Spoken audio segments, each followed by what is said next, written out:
이제는 샤오미가 많이 성장을 했잖아요. 하드웨어 정도가 아니고 IoT로 AI까지 결합해서 AIoT라고 이제 표현을 하는데 그것까지 결합을 하고 거기에 어울리는 주변 기기들을 이제 덧붙인다. 근데 여기서 핵심이 되는 게 말씀하신 전기차 부분이거든요. 샤오미만의 생태계를 만들기 위해서 샤오미의 소프트웨어를 중심으로 수많은 가전기기들을 다 연결한 것처럼 여기에 자동차도 전기차도 연결할 수 있다. 샤오미의 위상 어느 정도의 위치라고 보면 될까요? 굉장히 좀 무서운 기업이죠. 작년부터 샤오미 전기차가 너무 잘 팔린다 그래서 투자를 기본적으로 많이 했고, 특히나 이제 중국 기업들이 많이 어려웠던 시기가 이제 코로나 시즌이었었던 거잖아요. 그때 이제 샤오미는 오히려 R&D 투자를 늘려서 전기차, 반도체 굉장히 투자를 더 늘렸었던 거죠. 그래서 전기차가 지금 안 좋은데 좋아질 시기를 대비해서 우리는 계속 열심히 투자를 해서 결국 만들어내겠다라는 느낌으로 투자를 했었던 거거든요. 예, 주말 인터뷰 시간입니다. 안녕하세요. 3프로TV의 권순우 취재팀장입니다. 얼마 전에 IFC몰에 좀 갔었어요. 근데 거기에 샤오미 매장이 있어서 갔는데 굉장히 많은 사람들이 모여 있었습니다. 뭐 얘기는 들어보긴 했지만 와 진짜로 이렇게 많은 사람들이 모였구나 싶었습니다. 샤오미 하면은 예전에 그 보조 배터리를 만들던 회사라는 생각은 좀 있었습니다. 근데 그때 뭐 그 꿈이 홈 IoT를 해보겠다, 많은 가전제품을 만들어 보겠다라고 했을 때 역시 꿈은 크게 갖는구나 싶었는데 어느샌가 스마트폰에서도 거의 인도 시장에서의 시장 점유율 1위를 차지하게 됐고 어느 순간은 또 전기차를 만들었는데 생각보다 너무 전기차를 잘 만든 거예요. 그래서 와 이게 샤오미라는 회사는 도대체 어떤 회사인가 좀 궁금하다는 생각이 좀 들었습니다. 그래서 그 브랜드와 어떤 산업에 대해서 좀 얘기를 들어보기 위해서 저는 이분의 브랜드 스토리를 굉장히 좋아합니다. 김바비님 모셨습니다. 네, 안녕하세요. 김밥입니다. 중국 브랜드도 좀 많이 다뤄보셨어요?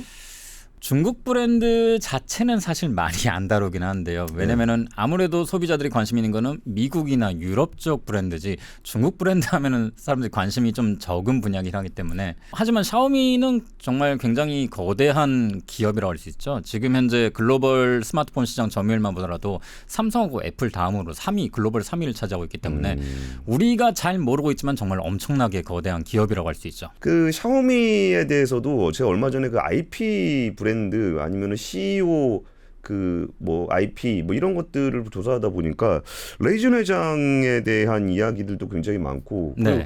나름 브랜드 스토리를 좀 잘 만들어가고 있는 기업 같다는 생각이 좀 들었습니다. 그래서 샤오미라는 회사가 그 어떻게 만들어진 회사라고 언제부터 얘기를 좀 시작해 보면 좋을까요? 일단 샤오미라는 기업을 얘기하기 위해서는요, 이제 창업자이죠 레이준 회장의 이제 일대기부터 잠깐 얘기를 할 필요가 있을 것 같아요. 이제 참 독특한 이력을 가지고 있습니다. 이분이 원래 92년에 킹소프트라는 곳에서 이제 일을 시작해가지고 거기서 이제 CEO로 재직을 했었어요. 이 킹소프트가 어떤 회사냐면은 이제 그 당시에 90년대 MS랑 경쟁을 하던 오피스 분야에서 경쟁을 했었는데 당연히 90년대 마이크로소프트 하면은 지금보다 더 훨씬 더 영향력이 압도적인 회사였죠. 뭐 그러니까 이길 수 없는 회사였던 거예요. 예. 그것 때문에 본인이 여기서 큰 경험을 하게 됩니다. 이런 거대한 회사하고 특히나 세계적으로 영향력이 크고 지배력이 강한 회사하고 정면으로 승부를 보면 안 되겠다. 이걸 뼈아프게 깨닫고 이제 회사를 나오게 됩니다. 그 다음에 어떻게 활동을 하느냐? 엔젤 투자자로 활동을 했어요. 엔젤 투자자로 활동하면서 되게 유망한 소프트 기업이나 소프트웨어 기업들이나 그다음에 인터넷 관련된 회사들의 투자를 많이 했는데 그러다 보니까 인터넷 관련해서 굉장히 많은 지식을 얻게 되고 시장에 대해서 관심을 가지게 된 거죠. 그러다 보니까 알게 된 것이 이제 미래는 이제 모바일 인터넷에 있구나. 그런 걸 깨닫게 된 거예요. 이게 시대가 기억하시겠지만은 2007년에 아이폰이 처음으로 나오게 됐잖아요. 예. 아이폰이 처음으로 나오면서 이제 정말 스마트폰의 시대, 이제 모바일 인터넷 시대를 열었다고 할 수 있는데 여기에서 정말 업계에서 엄청나게 큰 충격을 받게 됩니다. 당연히 구글에서도 원래 거의 그냥 버린 프로젝트나 다름없었던 안드로이드를 땡겨와가지고 그것도 이제 삼성에다 갖다 팔라 그랬는데 안 샀잖아요. 네. 그걸로 가지고 이제 안드로이드를 무상으로 이제 무료 라이선스를 할 테니까 제발 좀 써달라. 왜냐하면 그렇게 하지 않으면은 아이폰이 정말 시장을 지배할 것처럼 보였으니까요. 근데 레이준 회장이 이걸 보고 굉장히 많은 관심을 가졌어요. 원래 모바일 인터넷 쪽에도 관심을 가지던 사람이었으니까 이걸 보고 생각한 거죠. 이게 마치 80년대 약간 이제 그때 당시 맥하고 맥하고 그다음에 윈도우즈하고 표준 경쟁을 하던 시절이 있었잖아요. 예, 예. 맥도 이제 그때도 애플의 맥은 폐쇄적인 이제 그런 환경이 생태계였고 반면에 이제 윈도우즈는 굉장히 오픈 개방형 생태계였고요. 예. 이게 80년대랑 비슷하다. 이게 표준을 두고 경쟁할 것인데 그럼 여기에 올라타는 것이 굉장히 중요하다. 장기적으로 성장성이 높다. 레이진 회장이 이제 경영 철학으로 이제 한 말이 있어요. 태풍에 올라타면 돼지도 날 수 있다. 그 태풍이 바로 모바일 인터넷이라 될 거라 본 거예요. 근데 막 생각해 보면은 저는 레이진 회장의 그 얘기가 어쩌면 좀 겸손하게 보이기도 해요. 그러니까 나는 그냥 돼지에 불과해. 근데 태풍이 불었어. 그러면 내가 뭐 닭이든 뭐 새든 뭐 야 태풍 부는데 그냥 일단 나는 거지 뭐. 그리고 태풍 불면 돼지도 날 수 있어.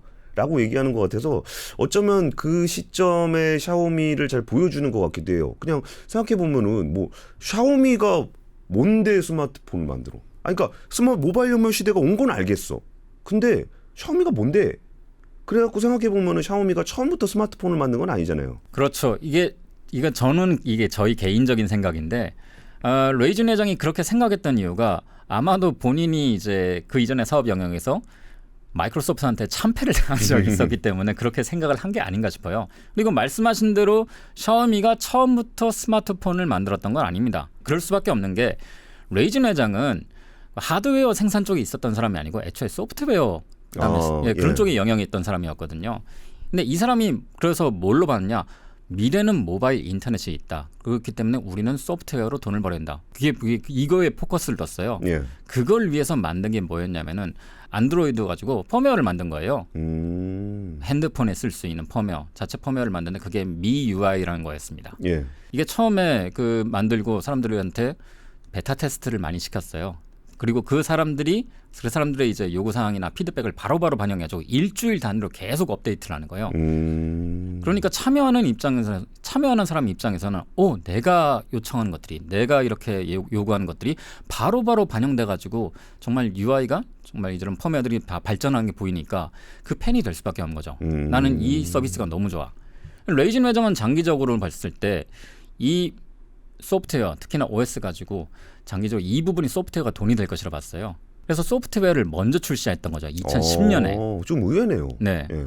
그리고 그 2010년에 이렇게 출시해서 이 소프트웨어의 OS, 핸드폰의 OS의 팬이 된 사람들이 무려 50만 명이 넘었습니다. 근데 사실 생각해 보면은 샤오미라는 회사가 처음에 좀 출시할 때부터 우리는 뭐 홈 IoT를 해서 뭐 전체 가전 제품부터 해서 모든 거를 연결하는 회사가 될 겁니다라고 얘기할 때 그게 뭐 그림 그리나 라는 생각이 좀 들긴 했었던 게 우리가 보통 이제 가전제품을 만들면 그 가전제품을 얼마나 잘 만들 것인가에 좀 집중했다 그러면은 샤오미는 그 생태계에 대한 얘기를 굉장히 많이 했었단 말이에요. 근데 와 그게 원래 소프트웨어 하던 분야군요. 그렇죠. 이게 참 어떻게 보면은 레이진 회장도 정말 난삼이라는 생각이 드는 게요. 이 소프트웨어를 중심으로 해서 그런 생태계를 구성을 한 거예요. 소프트웨어를 중심으로 해서 수익을 내기 위해서는 소프트웨어를 이용할 만한 하드웨어가 필요하다. 그래서 그 팬들한테 미펀이라 하거든요. 그쪽을. 그 사람들을 미펀이라 하는데 그 미펀들을 위한 전용 하드웨어가 필요하다. 그래서 핸드폰을 만들게 된 거거든요. 미원이라고 해가지고 핸드폰을 만들게 됐고 미원을 만들려면은 이제 핸드폰을 판매해야 되잖아요. 그럼 어떻게 판매할 것인가? 2010년대 이커머스 시대니까 이걸 넣어가지고 온라인으로 판매한다. 그래서 3대 축이 소프트웨어를 중심으로 소프트웨어를 탑재할 수 있는 전용 하드웨어, 핸드폰을 팔고 핸드폰을 만들고 핸드폰을 팔기 위해서 이커머스, 이제 뉴 리테일이라고 거기서 표현하는데 이런 식으로 해가지고 삼각 구도를 만들게 한 거예요.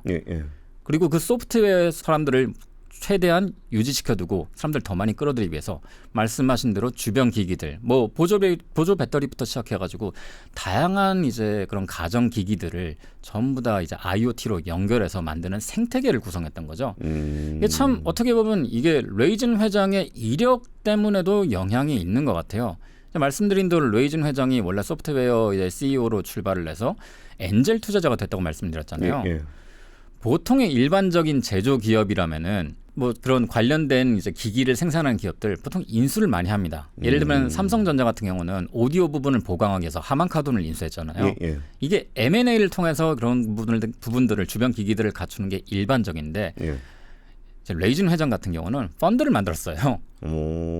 펀드를 만든 다음에 그걸 가지고 샤오미만의 생태계를 만들 수 있는 그런 스타트업들에게 과감하게 벤처 투자를 하고 그 기업들을 키워주는 역할을 한 거예요. 그래서 장기적으로 더 많은 기업들이 샤오미의 생태계의 일원이 될 수 있도록. 물론 그중에서 실패하는 기업도 있었지만은 성공한 기업들도 굉장히 많은 거죠. 그러니까 펀드를 중심으로서 산업 생태계를 만들어갔다는 얘기군요. 네, 그래서 우리가 저희 샤오미를 처음 알게 된 이제 샤오미의 미 배터리 같은 경우도 샤오미에서 직접 만든 건 아니거든요. 샤오미가 이렇게 생태계로 구축해 놓은 이제 배터리 제조 회사에서 그 배터리를 만들었고 거기에 샤오미의 로고를 박아서 판매한 거죠. 근데 핵심은 여기 있습니다. 아까 소프트웨어를 바탕으로 중심으로 하고 거기에서 그 소프트웨어를 탑재할 그 하드웨어를 판매했다고 말씀드렸는데 그러기 위해서 하드웨어를 일종의 미끼 상품으로 썼어요.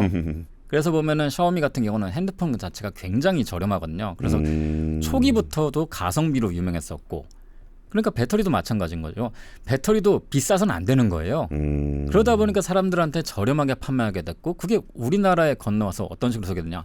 야 핸드폰 보조 배터리가 이렇게 싸? 그래서 대륙의 실수라고 해서 그 당시에 엄청나게 실수. 유행을 했었죠. 그러니까 품질이 괜찮았다는 거에 우리가 놀랬죠. 네, 품질도 괜찮고 아니 이 가격에. 참 근데 그 부분도 소프트웨어 중심의 그 시작을 했던 사람이라 그런가 이게 제가 만나보면은 소프트웨어 하던 사람들하고 하드웨어 하는 사람들이 좀 다르더라고요.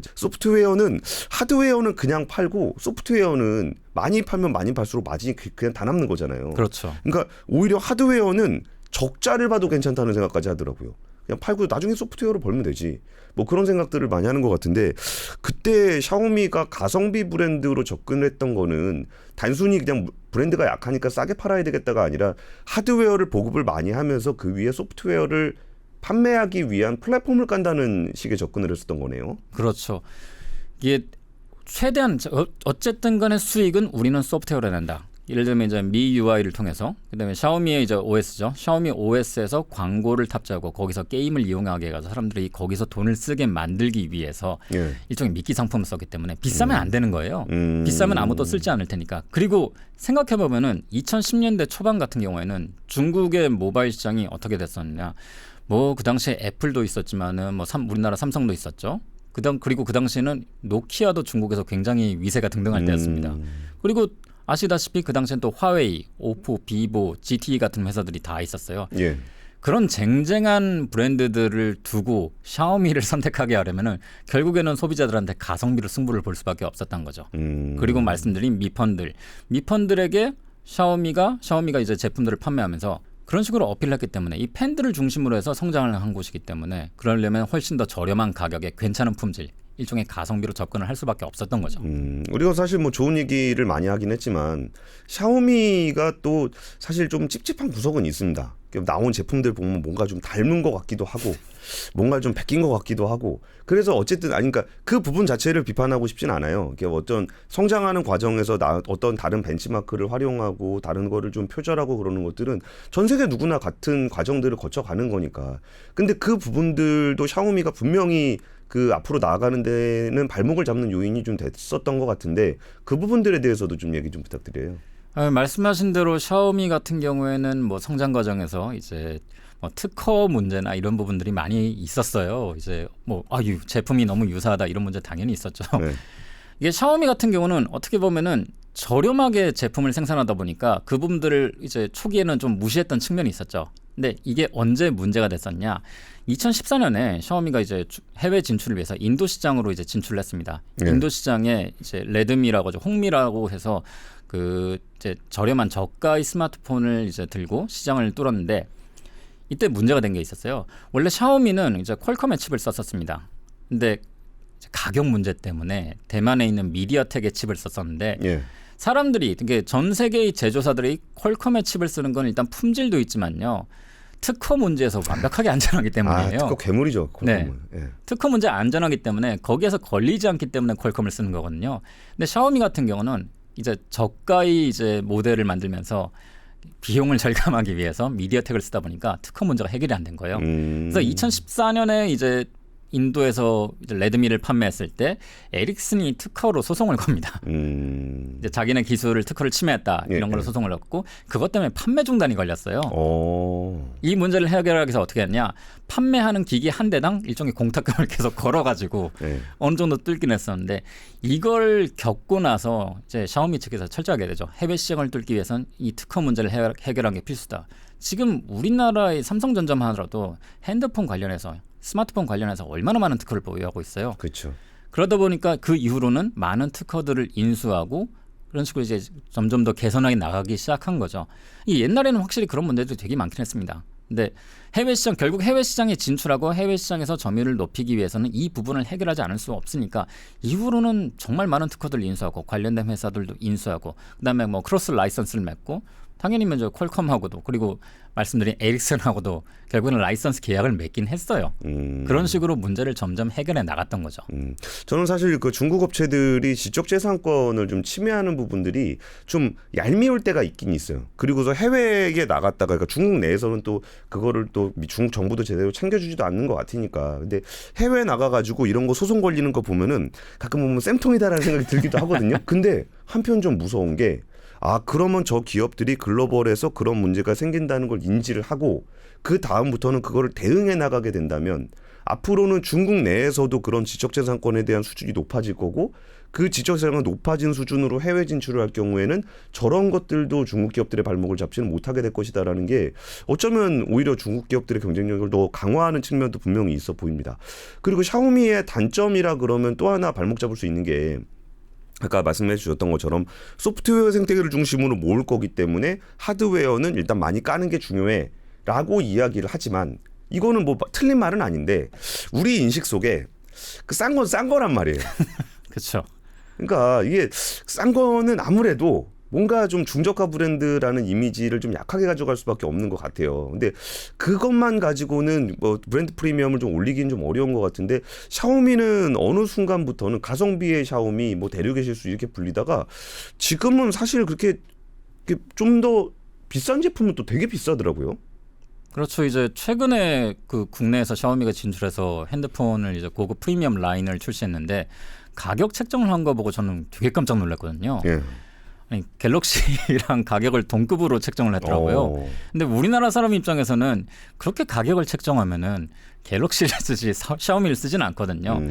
나름대로 샤오미 자체도 말씀드린 대로 가성비 브랜드로 시작을 했고 지금도 사실 글로벌 시장에서는 가성비 브랜드라는 이미지가 좀 강한 편이긴 합니다. 예. 사실 그 덕분에 글로벌 시장에서 뭐 3위까지 올라올 수 있었던 거기도 하고요. 근데 사실 중국 브랜드 중에 가성비 브랜드가 아니라 프리미엄 브랜드로 인정받는 회사가 있나요? 저는 잘 떠오르는 화웨이가 프리미엄 브랜드 스마트폰을 옛날에 했었는데 네. 그것도 들여맞고 중국 내에서나 판매되지 글로벌리 프리미엄 브랜드로 인정받는 데가 자꾸 떠오르진 않습니다. 그나마 이제 해외 쪽에서 인정받는 브랜드라면은 뭐 오포 같은 곳이 있을 수가 있는데요. 오포가 그나마 좀 프리미엄 브랜드죠. 예. 근데 아무래도 사실 아직까지는 메이드 인 차이나에 대한 전 세계인들의 인식이 그렇게까지 높지는 않기 때문에요. 뭐 제조업에서의 중국의 역량은 모두가 인정하는 바이지만은 브랜드 파워나 업력이나 뭐 그런 점에서는 아직 많이 소프트웨어적인 부분에서는 많이 좀 뒤처지는 것이 사실이니까요. 그래서 나름대로 샤오미도 많은 것을 시도하고 있긴 합니다. 당연히 이제 프리미엄 이제 라인업도 내세우고 그다음에 최근에는 또 라이카랑 또 협업을 해서 카메라 라이카. 네네. 카메라계 뭐 당연히 아시겠지만 굉장히 최하의 하이엔드 브랜드잖아요. 예.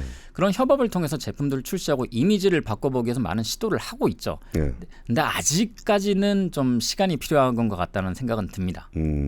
저는 오히려 이번 최근에 그 팜마트 라부부 살라고 이렇게 줄 서 있는 모습들을 보면서 와 이게 중국 브랜드들도 뭔가 이제 프리미엄 이미지라든지 아니면 좀 더 그러니까 뭐 잘 만드는 거 정도가 아니라 뭔가 좀 더 갖고 싶고 열망하게 되는 그런 부분들에 대한 수준도 좀 많이 올라오고 있는 것 같습니다.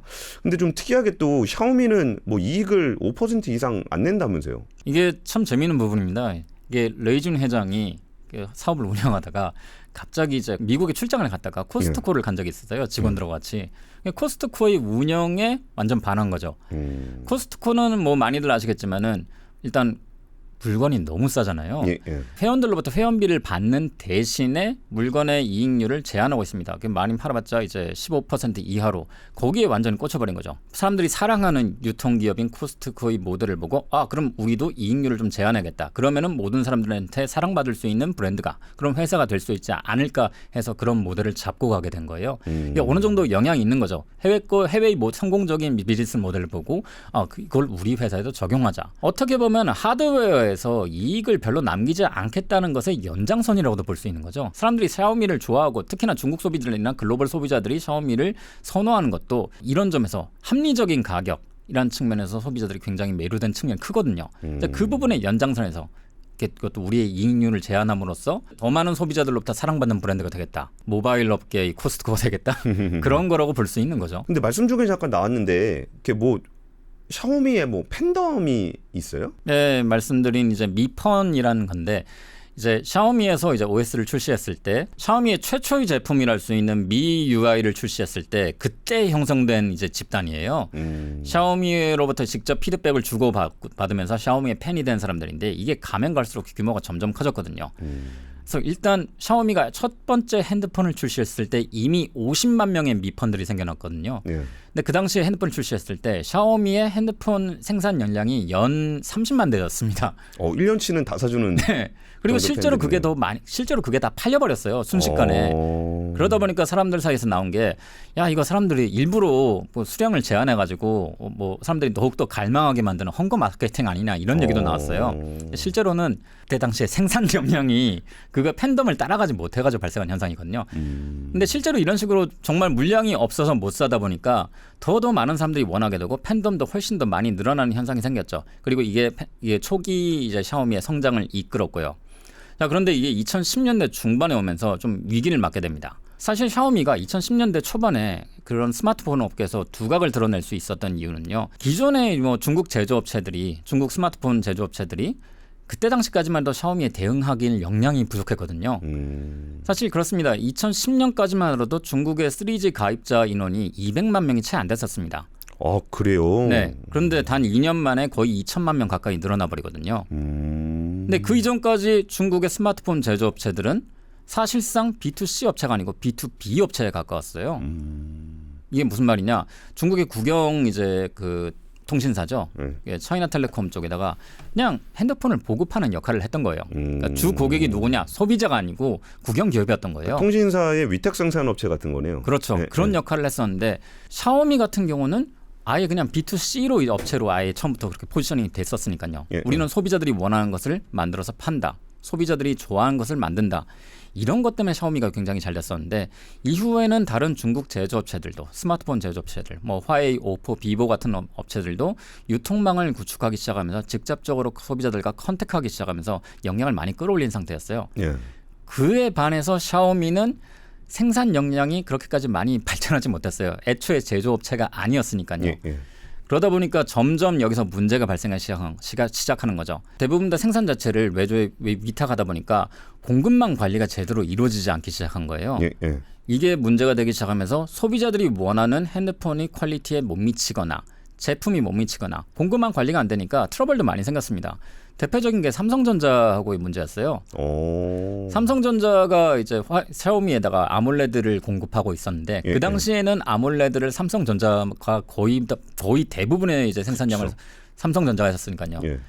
근데 삼성전자 직원들을 불러놓고 담당 직원들을 불러놓고 호통을 치고 화를 낸 일이 발생했어요. 샤오미에서? 네. 그러니까 삼성전자에서는 당연히 이렇게 무례한 방식의 이제 협상은 처음 본다. 이런 무례한 고객이 다 있나? 네.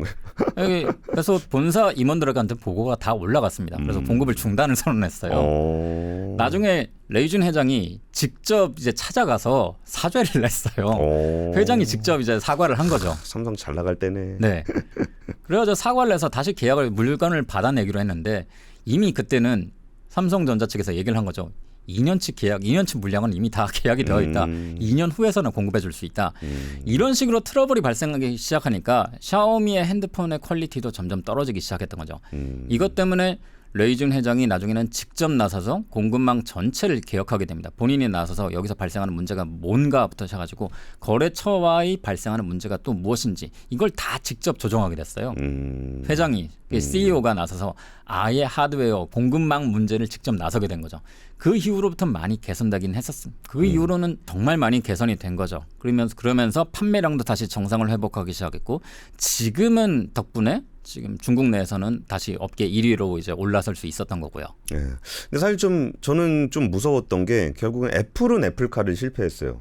근데 샤오미는 전기차를 내놨습니다. 내놨죠. 그리고 그 전기차를 사실 저도 자동차 출입을 좀 오래 했었으니까 자동차 업계에서는 무시했고 처음 출발할 때 뭐 헛바퀴 도네 막 그런 얘기 잠깐 하다가 나중에 더 많은 사람들이 샤오미 전기차를 보면서 좋은데 막 그러면서 침묵하게 됐었는데 그 샤오미가 그리고 있는 그 미래 비전은 어떤 구상들을 가지고 있는 거예요? 이제 앞서서 이제 샤오미의 비즈니스 모델이 트라이애슬론 전략, 소프트웨어를 중심으로 하드웨어를 저렴하게 팔고 거기에 이제 배송까지 이제 더한다 이런 모델을 말씀드렸는데 이제는 샤오미가 굉장히 이제 많이 성장을 했잖아요. 그러다 보니까 점점 그걸 바꾸기 시작했습니다.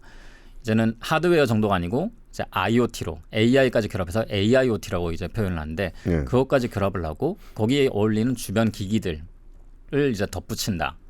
근데 여기서 핵심이 되는 게 말씀하신 전기차 부분이거든요. 중국 같은 경우는 전기차의 인식이 정말 우리나라 소비자들과 정말 다른 게 우리나라는 그래도 전기차는 차로 인식을 하잖아요. 근데 중국 같은 경우는 바퀴 달린 가전제품으로 인식을 한단 말이에요. 여기서 이제 IoT하고 연결될 수 있는 부분이 생기는 거죠. 왜냐? 어차피 핸드폰으로 샤오미만의 생태계를 만들기 위해서 샤오미의 앱, 소프트웨어를 중심으로 수많은 가전기기들을 다 연결한 것처럼 여기에 자동차도 전기차도 연결할 수 있다. 왜냐? 전기차는 중국에서는 가전제품이다. 그냥 바퀴가 달렸을 뿐이니까요. 그래서 이걸 통해서 사람, 집, 그리고 전기차 이런 모델을 모두 이제 갖춰가지고 새로운 트라이애슬론을 만드는 거죠. 이 방향성이 되게 중요한 게요. 그 최근에 중국에서 표준 2035 정책을 발표했잖아요. 이게 뭐냐? 이전까지는 중국이 제조업을 중심으로 제조업의 경쟁력을 이제 글로벌 레벨로 끌어올린 걸로 했었는데 아시다시피 이게 뭐 지금 현재 뭐 지정학적 문제 때문에 굉장히 많은 트러블을 일으키고 있잖아요. 특히나 여기 이걸 정말 위협으로 받아들이는 국가도 많이 생겼고요.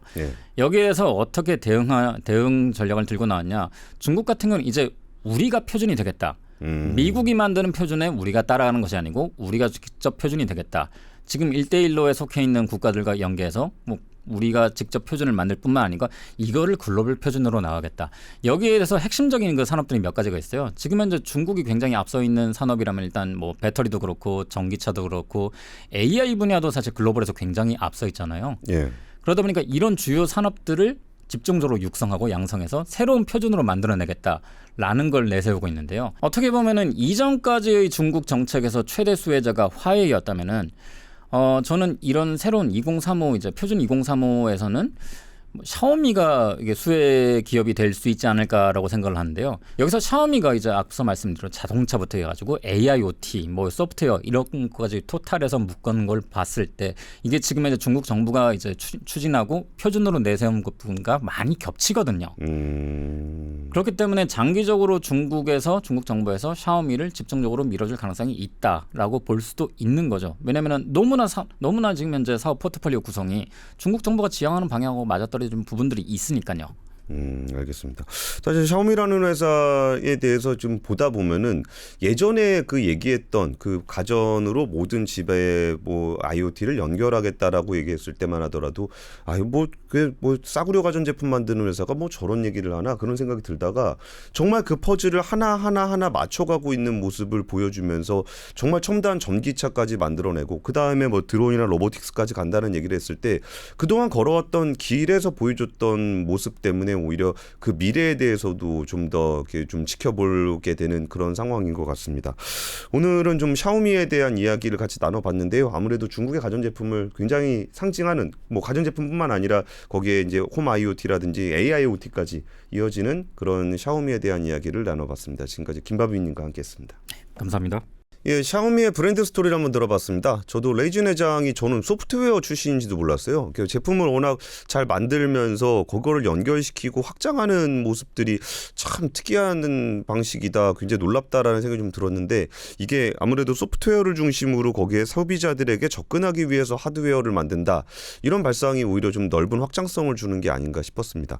그래서 이번 2부 시간에는 그 샤오미를 투자 관점에서 한번 접근을 해보려고 합니다. 그래서 하나증권의 그 중국 전문가 백승혜 연구원님을 모셨습니다. 안녕하십니까? 안녕하십니까? 안녕하십니까? 네. 요새 중국 증시가 꽤 뜨겁죠? 네, 그렇습니다. 방송 좀 전에 얘기를 나눴었는데 요즘에 좀 많이 올랐는데 예전에 물렸던 분들이 좀 있어서 그분들 입장에서는 아 이제 좀 어느 정도 회복됐다는 정도로 느끼신다 뭐 이런 얘기를 좀 해주신 것 같습니다. 그 샤오미라는 회사는 무슨 일을 하는 회사입니까? 현재 뭐 매출 비중 기준을 좀 말씀드리면은 아무래도 가장 큰 사업 부분이 이제 기존에는 스마트폰이었다고 보시면 될 것 같습니다. 매출 비중이 거의 60% 가까이 됐었으니까 그래서 최근에 뭐 이제 대가전으로도 확대를 하고 뭐 전기차도 있고 이렇게 포트폴리오를 많이 확대를 했지만 그 전까지만 해도 사실 뭐 실적적인 부분이나 주가적인 측면에서도 스마트폰 비중이 워낙 크다 보니까 매분기 이제 주가나 실적에서 과연 스마트폰 점유율이 어떻게 될 것이냐 뭐 이런 걸 굉장히 많이 이제 좌지우지가 됐었던 이런 기업이기도 했었는데 예. 이제 최근 이제 저희도 샤오미를 이제 많이 보다 보니까 기존에 이제 소가전이나 이런 것들로 이제 많이 시작을 하다가 대형 가전 쪽으로도 굉장히 중국에서 샤오미가 최근에 잘 되고 있고요. 예. 또 전기차 쪽으로도 작년에 이제 진출하다 보니까 그거 관련해서도 매출 비중이 많이 늘어나서 지금 현재는 스마트폰 매출 비중이 거의 30%대까지 와 많이 줄었네요. 내려온 상황이라서 어떻게 보면은 이제 뭐 전기차 매출 비중이 24년에 이제 시장 진출해서 올해 2분기 기준으로 매출 비중이 거의 20% 가까이 1년 사이에 확대가 됐으니까 포트폴리오 다각화에 성공한 기업으로 이제 볼 수도 있겠습니다. 와 옆에 매출액 증가율도 굉장히 가파르게 나타나는데 저거에도 전기차가 미치는 영향이 꽤 컸겠어요. 두 번째 차트 같은 경우는 사실 이제 전체 매출 비중이라기보다는 좀 가전 쪽으로 좀 먼저 강조를 드리려고. 아, 가전이군요. 예, 예, 전기차 빼고 하는 거구나. 네네네. 예, 예. 그래서 가전 매출 쪽이 사실 최근 이제 전기차 외에도 가전 매출 성장률 최근 3개 분기 연속 거의 40~50%씩 성장을 했었거든요. 예, 그래서 뭐 물론 이제 가장 큰 영향은 중국 정부가 이제 이구안신이라고 해갖고 소비 촉진책으로 보조금을 주면서 이제 가전을 교체하는 이런 정책을 펼치다 보니까 거기서 샤오미가 굉장히 많이 수혜를 받습니다. 아 맞아. 그 네네네. 가전제품 바꾸면은 네네네. 보조금 준다 그랬던 그 네네네. 정책. 네. 아. 그래서 뭐 원래도 샤오미 이제 뭐 가전 제품들이 이제 중국 안에서 좀 경쟁력이 있었지만 20%까지 뭐 할인이 들어가다 보니까 좀 효과가 많이 있었죠. 알겠습니다. 저희가 이제 투자 관련한 얘기를 좀 하려고 하는 건데 좀 그런 게 있었어요. 저 애널리스트 연구원님도 그런 거 예전에 많이 하셨을 것 같은데 특정하게 어떤 산업에 어떤 기업이 뜬다. 네. 그러면은 공급망을 이렇게 보는 거지. 네네네. 그러면 뭔가 이렇게 전기차가 잘 팔린다. 야 전기차 배터리 누가 만드는 줄 알아? 네네. 배터리하고는 야 그거 양극재 누가 만드는 줄 알아? 그랬고 나중에 결국은 그 순서대로 이렇게 주가가 이렇게 오르잖아요. 네네네. 이제 알려지지 않았다가. 네네네. 그런데 요즘에는 참 그런 거를 투자하기도 되게 편해진 게 뭐가 뜨면은 그 공급망을 다 묶어갖고 ETF로 만들어주더라고요. 그래서 ETF 투자를 하기가 굉장히 좀 수월해진 것 같은데 그 하나자산운용에서 샤오미에 투자하는 ETF가 출시가 됐다 그러는데 거기에는 좀 어떤 성격이 좀 있는 상품입니까? 제가 봤을 때는 이제 샤오미에 투자하는 비중이 50% 이상으로 좀 굉장히 많이 집중돼서 투자를 하고 있는 상품인 것 같고 관련해서 이제 중국의 대표적인 테크 기업들이 이제 굉장히 집약해서 많이 들어가 있는 걸로 알고 있습니다. 그래서 뭐 텐센트, 알리바바 같은 중국의 대표적인 이제 플랫폼 기업들. 근데 이제 그 플랫폼 기업들이 기존 뭐 게임이나 전자상거래 이런 사업들도 있지만 올해 이제 딥시크가 굉장히 이제 이슈가 된 이유로 사실 중국에서 기존의 AI 모델을 가장 잘하던 기업들이 텐센트, 알리바바 같은 이제 대형 IT 기업들이었거든요. 예.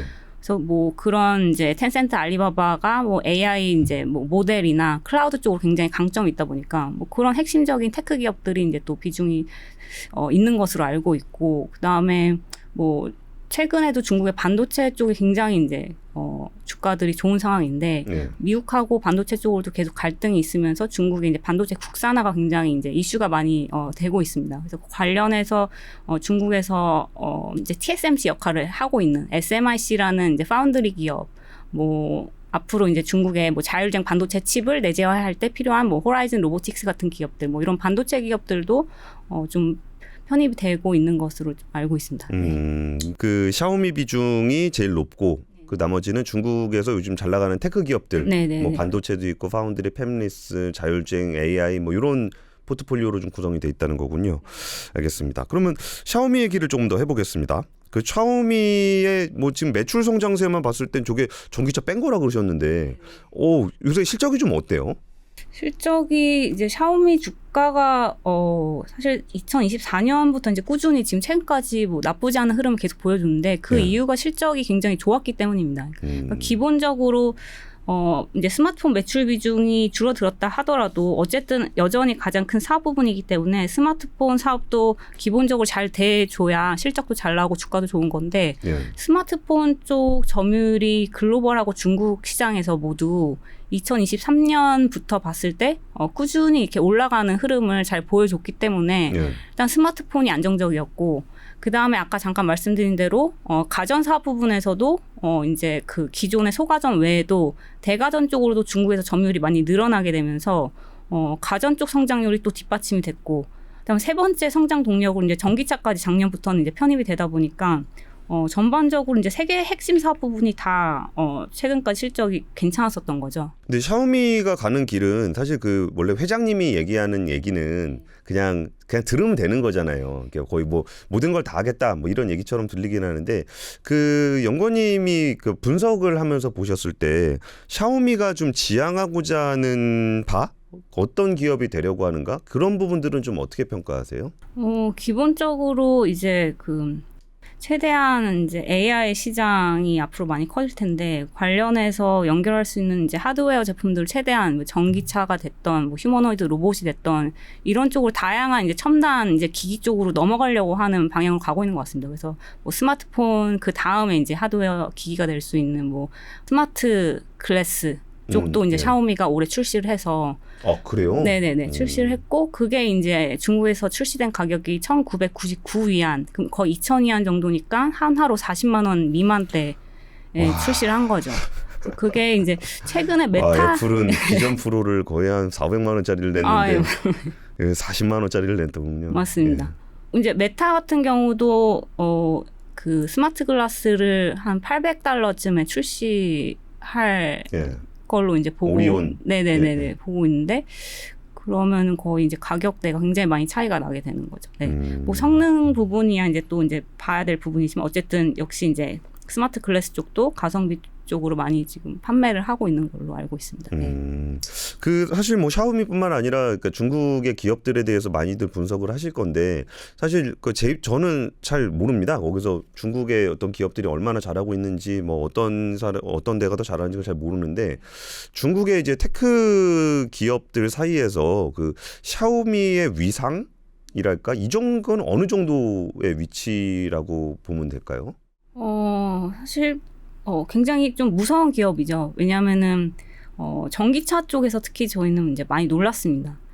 전기차가 작년부터 샤오미 전기차가 너무 잘 팔린다 그래서 저희도 이제 반신반의하는 느낌으로 저도 그랬습니다. 보긴 했었었는데 이게 샤오미가 단순히 뭐 배터리를 뭐 CATL 거 탑재하고 뭐 이렇게 제조를 OEM 이렇게 맡겨서 생산하고 이런 느낌으로 자동차 사업에 접근을 한 게 아니라 굉장히 기술적으로도 이제 전기차 쪽으로도 투자를 기본적으로 많이 했고 특히나 이제 중국 기업들이 많이 어려웠던 시기가 이제 코로나 시즌이었었던 거잖아요. 그때 이제 대부분의 뭐 알리바바, 텐센트 이런 기업들을 포함해서 많은 이제 대형 기업들이 어려웠던 시기인데 샤오미 역시도 23년, 22년 이때 매출이 역성장했었습니다. 근데 그때 시기에 샤오미는 오히려 R&D 투자를 늘려서 전기차, 반도체, 뭐 아까 말씀드린 뭐 대가전이나 AI 쪽 이런데 굉장히 투자를 더 늘렸었던 거죠. 그래서 그때 당시 했던 말도 전기차가 지금 안 좋은데 좋아질 시기를 대비해서 우리는 계속 열심히 투자를 해서 결국 만들어내겠다라는 느낌으로 투자를 했었던 거거든요.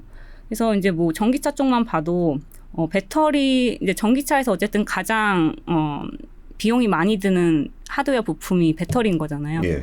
배터리 쪽도 물론 CAT의 배터리를 탑재를 하지만 이제 그 샤오미 차량에 탑재되는 좀 고사양의 전기차 같은 경우에는 CATL이랑 같이 공동으로 개발한 뭐 고전압 배터리 팩이라든지 뭐 예. 전해질이라든지 이런 것들을 같이 개발을 해서 샤오미만을 위한 이제 고사양의 배터리를 CATL이랑 같이 개발을 했고 그거 외에도 뭐 기본적으로 이제 뭐 171V의 고전압 플랫폼을 자체적으로 개발하기도 했고 그리고 최근엔 또 이런 뉴스도 있더라고요. 그 전고체 특허를 출원을 했습니다. 샤오미가. 그러니까 배터리 쪽으로 또 기술력을 자체적으로 지금 가져가겠다는 의지도 지금 있는 상황이거든요. 예. 그래서 배터리 쪽도 어쨌든 투자를 많이 해서 노력을 많이 이제 쏟은 부분이 있고 그 다음에 이제 다른 하드웨어 쪽으로는 또 굉장히 중요한 부분이 이제 반도체가 있지 않습니까? 예. 예.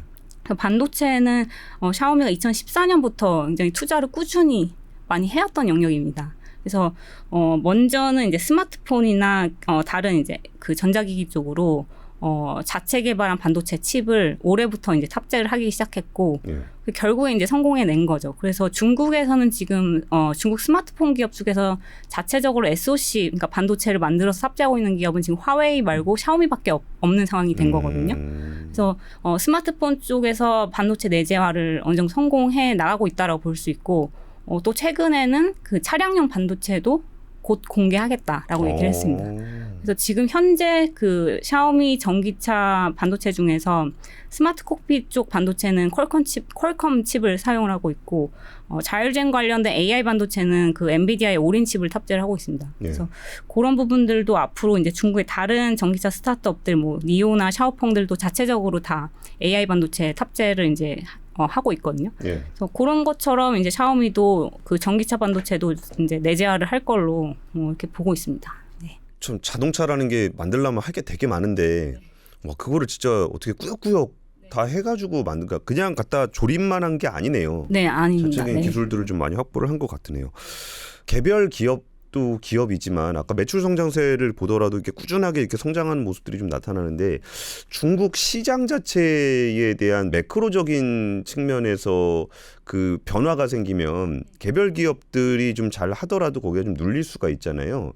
그러니까 중국 시장 그리고 중국 증시에 투자하는 것에 대한 최근의 뷰는 좀 어떠세요? 많이 이제 좋아진 계기가 작년 4분기에 좀 한 번 계기가 있었었고 중국 정부가 재정 정책을 강하게 써서 중앙 정부 돈을 많이 풀어서 소비도 부양하고 부동산도 살려내고 주식 시장도 부양을 할 거다 이런 기대감에 이제 작년 9월쯤에 한 차례 엄청 많이 올랐었고요. 예. 이제 그런 것들이 연말로 갈수록 구체화되지 않으니까 이제 한번 실망감에 다시 좀 빠진 부분이 있었는데 그게 다시 이제 올라간 계기가 이제 딥시크가 됐었죠.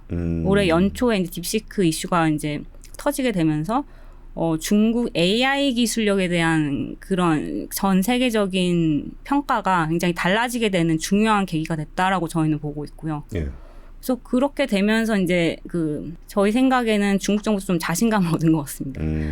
이게 사실 중국이 지금 경기도 소비 시장도 그렇고 뭐 전반적인 경기나 부동산 금융시장 전반적으로 최근 몇 년 동안 이제 침체가 돼서 너무 힘들었는데 주식 시장으로 이제 좀 개인들이나 이런 시장에 좀 돈을 벌 수 있게 해줄 수 있겠구나 이런 생각을 좀 갖게 된 것 같습니다. 그래서 뭐 우리 중앙 정부가 직접 돈 쓰는 것보다는 이제 개인들이 그동안 저축을 너무 많이 해둔 것들이 있다 보니까 돈을 쓰지 않고 예.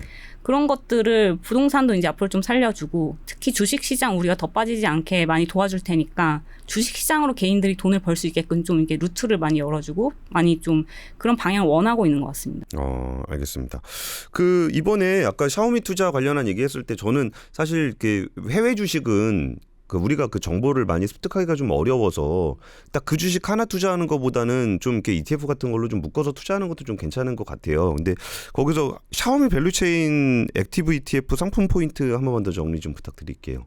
그러니까 샤오미라는 기업이 저는 중국에서 굉장히 좋은 기업이라고 생각을 하고 있고 투자를 하고 싶은 분들도 분명히 많으실 것 같은데 근데 또 개별 종목만 이제 샤오미만 투자하기에는 사실 조금 이제 조심스러우실 수도 있고 부담이 되실 수도 있으니까 좀 접근하실 때 ETF 상품으로 접근하신 것도 저는 이제 좋은 생각이라고 생각을 하고요. 뭐 리스크 분산이나 이런 측면에서도 예. 또 두 번째로 중요한 거는 그 중국 주식들이 단일 종목을 매매할 때 좀 최소 매매 단가가 좀 높은 편입니다. 그래서 예를 들어 뭐 한 주를 사더라도 뭐 몇백만 원씩 투자를 해야 되는 경우들도 많기 때문에 예. 그래서 그런 부분에서도 오히려 이제 ETF를 통해 투자를 하시게 되면은 굉장히 이제 아까 말씀드린 중국의 대표적인 좋은 기업들을 적은 금액으로도 투자를 하실 수가 있는 그런 좋은 방안이 아닐까 생각을 하고 있습니다. 네. 알겠습니다. 최근에 중국의 부상을 바라보는 우리의 심리가 좀 묘하긴 해요. 우리랑 이제 경쟁을 하기 때문에 견제가 되기도 하고 그런 부분들이 생각보다 놀랍게 많이 발전하고 있다라는 생각들을 들면서 투자를 해볼까라는 생각도 좀 들긴 합니다. 샤오미는 사실 그 우리한테 제일 익숙한 중국의 테크 기업이라고 봐주셔도 될 것 같은데요. 이런데 투자를 하실 때 뭐 개별 주식에 투자하시는 것도 뭐 본인의 취향에 따라서 다를 수 있겠지만 이 부분들에 대한 포트폴리오를 함께 가져갈 수 있는 ETF 같은 투자들도 한번 고민해 보시면 좋을 것 같습니다. 그래서 샤오미에 대한 브랜드 스토리 한번 알아봤고요. 그리고 백승혜 연구원님 모시고서 샤오미라는 회사를 애널리스트 관점에서도 한번 지켜봤습니다. 지금까지 주말 인터뷰 시간을 백승혜 연구원님과 함께했습니다. 감사합니다. 감사합니다.